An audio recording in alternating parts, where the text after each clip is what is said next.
for a pillow. Everybody needs a bosom. Everybody needs a bosom for a pillow. Everybody needs a bosom. Everybody needs a bosom for a pillow. Everybody needs a bosom. I'm from the 45.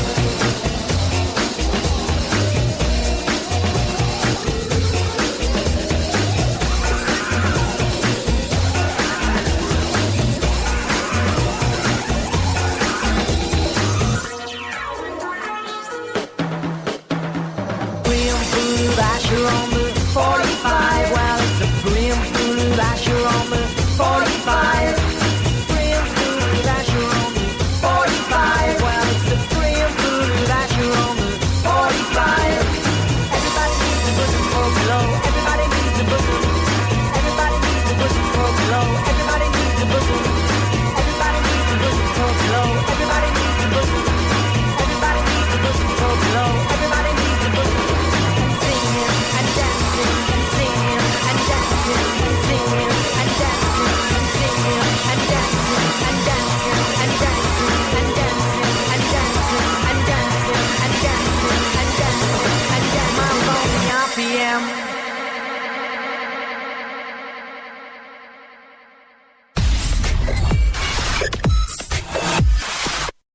Righty, let's do this.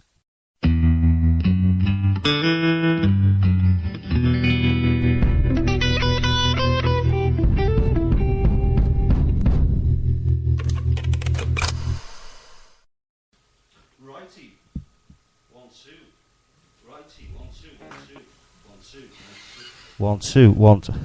Sorry about that. Me fucking about with the microphone. We have Charlotte Lynch here with us in the studio. Charlotte, how the devil are you? Very good, thank you. How are you? I'm good, but we need to turn that reverb off, girl. Hey, good start. So where have you travelled from tonight, Charlotte? The city centre, Liverpool city centre. Yeah. Not far away at all, then? Not far away at all to travel? Not too bad. Now, you're only young. How long have you been playing the guitar for?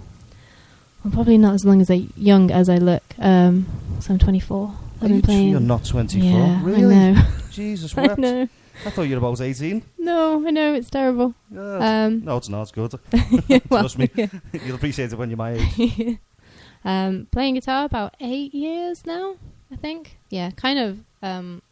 It's definitely taken a backseat to singing, though.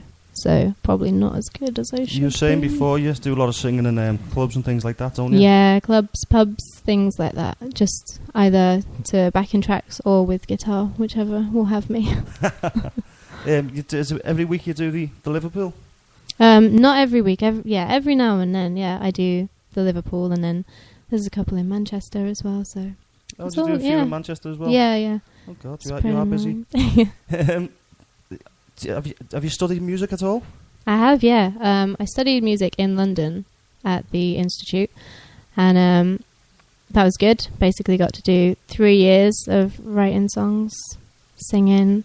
Like, one of my end-of-year assignments was to do a 20-minute performance, which is always good if you're a musician. So yeah, of course it is. Yeah.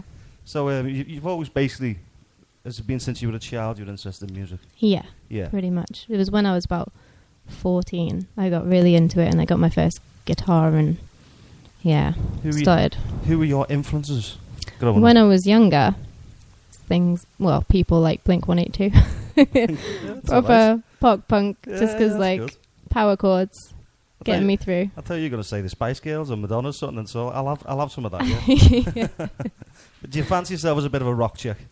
I do. I'm definitely not, but definitely in front of the mirror with a hairbrush.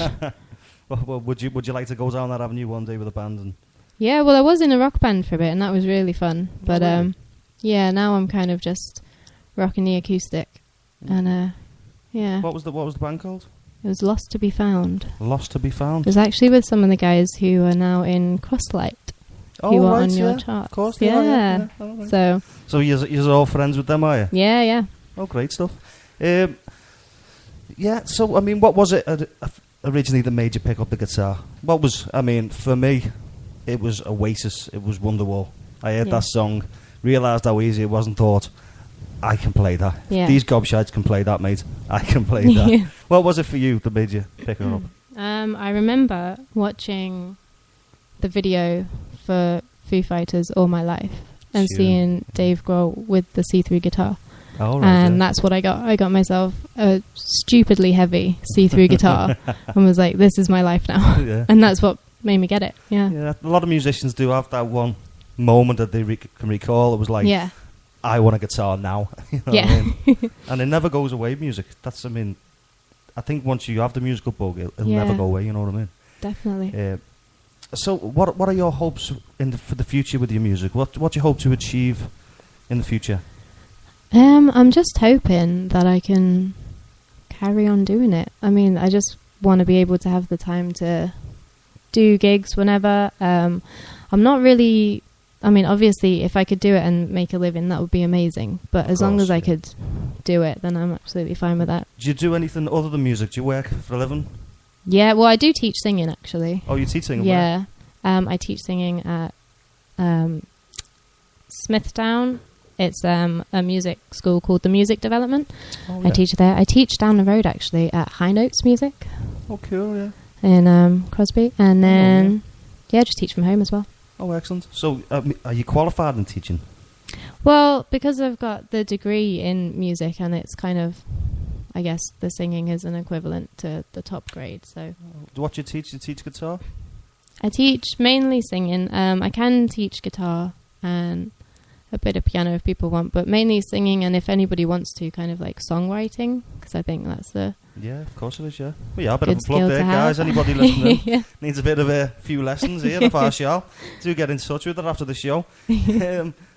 So, do you have any material online at the moment or anything? Any physical CDs people can get? Nothing physical yet. I'm hoping to release an EP in the summer, and that'll have like an actual CD, which would be really cool. Yeah. And I'm planning...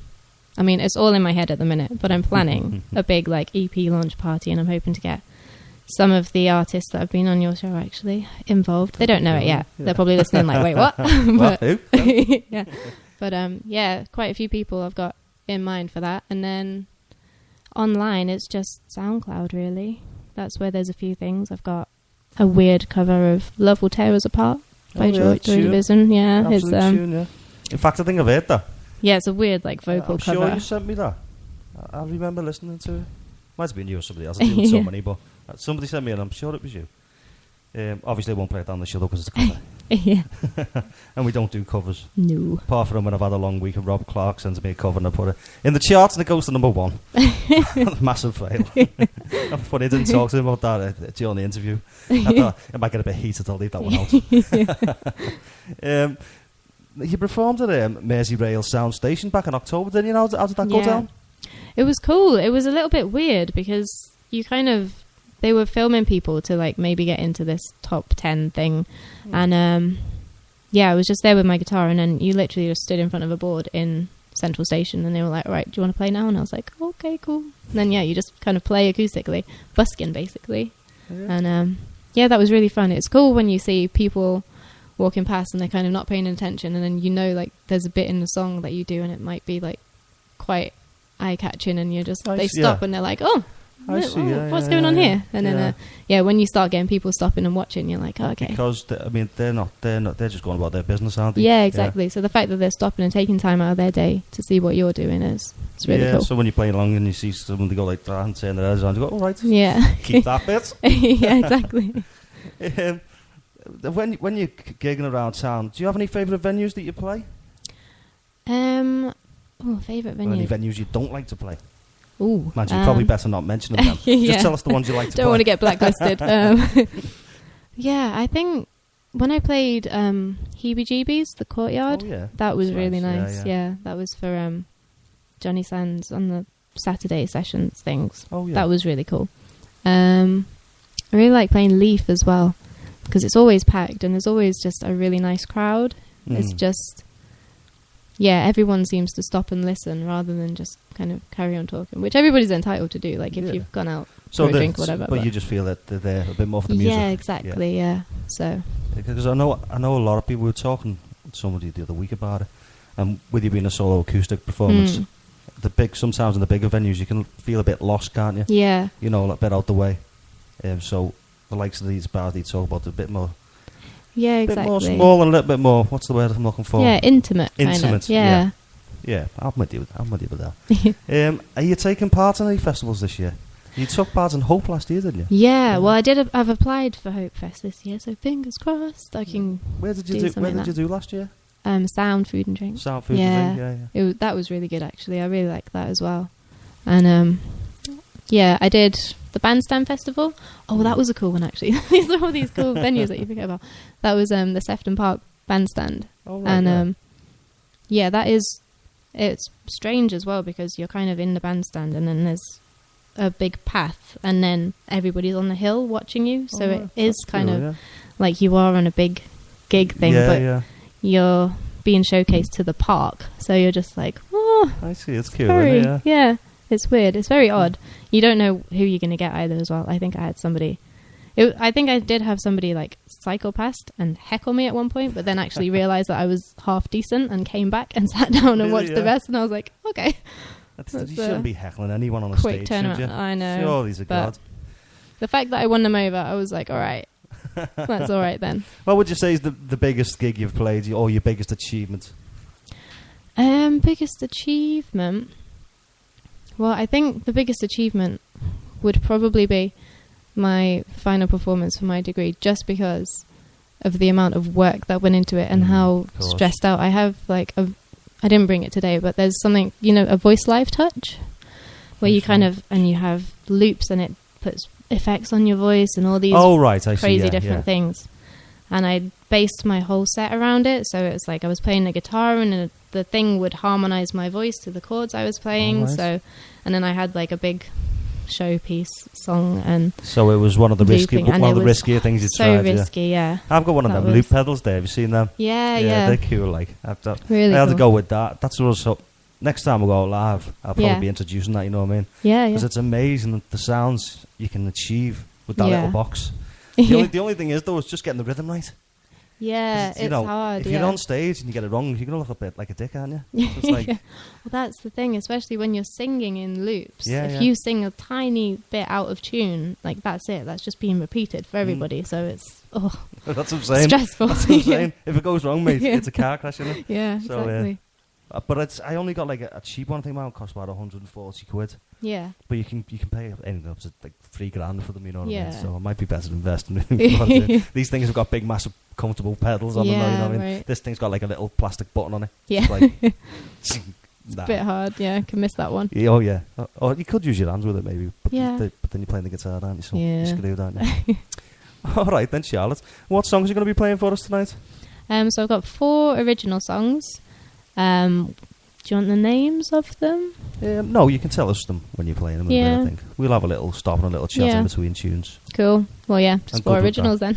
Excellent. Right, guys, we're going to throw a little bit of news at you, and we will get Charlotte set up, and we will be back with you in a minute.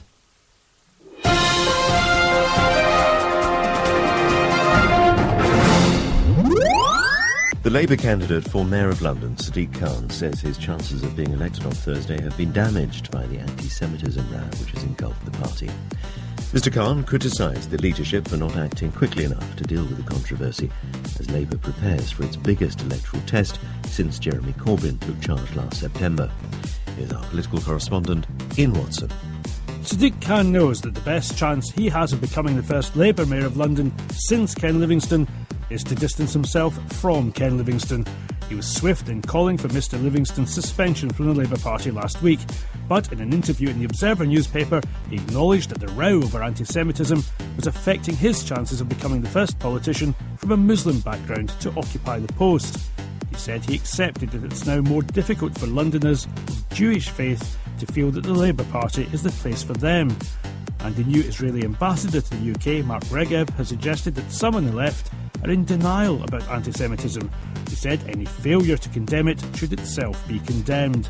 Jeremy Corbyn has announced an inquiry into how Labour can combat anti-Semitism and other forms of racism, and has proposed a new code of conduct for party members.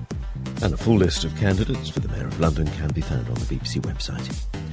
Sir Philip Green, who sold BHS for £1 last year, and his wife Tina have been called by MPs to give evidence about the large deficit in the company's pension fund. Lady Green, who lives in Monaco, owns Sir Philip's retail empire and has received big dividends.